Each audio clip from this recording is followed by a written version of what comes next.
আমার মুসলমান ভাইয়েরা, আপনি রোগাক্রান্ত, আপনি যে কোনো রোগে আক্রান্ত হন না কেন, যত বড় রোগ হোক না কেন, আপনার ক্যান্সার হয়েছে বা অন্য কোনো বড় কোনো রোগ হয়েছে, আপনি হতাশ হয়েন না।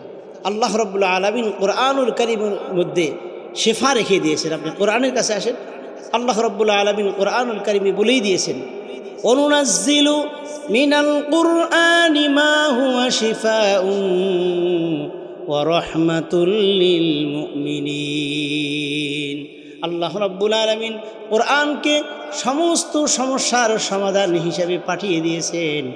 মুমিন যখন তার ঈমানি হক আদায় করবে, কোরআনুল কারীম তাকে 100% শেফা দান করবে। এই জন্য মুমিন তার ঈমানি হক আদায় করতে হবে। আসুন, যে কোনো রোগের জন্য আল্লাহর হাবিব সাল্লাল্লাহু আলাইহি ওয়াসাল্লাম কোন শেফাটা রেখে দিয়েছেন কোরআনুল কারীমের মধ্যে আমাদেরকে রাসূল সাল্লাল্লাহু আলাইহি ওয়াসাল্লাম বলে দিয়েছেন। কোনো ব্যক্তি যদি ফজরের সুন্নতের পরে ফরজের আগে 41 বার বিসমিল্লাহর সাথে সূরা ফাতিহা পড়ে দম করতে পারে, কোনো পানিতে দম করে ওই পানিটা যদি খায়, আল্লাহ রাব্বুল আলামিন তাকে অবশ্যই যত বড় রোগ হোক না কেন, ক্যান্সার, কিডনি রোগ, যত ধরনের রোগ হোক না কেন, 100% এই রোগ থেকে সে শেফা পাবেই পাবে।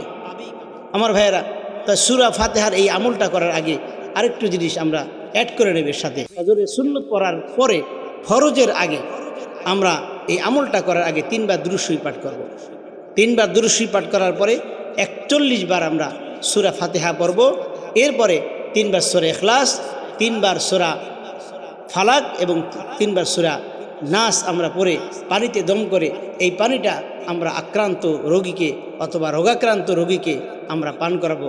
আল্লাহ রাব্বুল আলামিন অবশ্যই এই আমলের দ্বারা তাকে উত্তম শেফা দান করবে। আল্লাহ রাব্বুল আলামিন আমাদেরকে আমলটা করার তৌফিক দান করবে।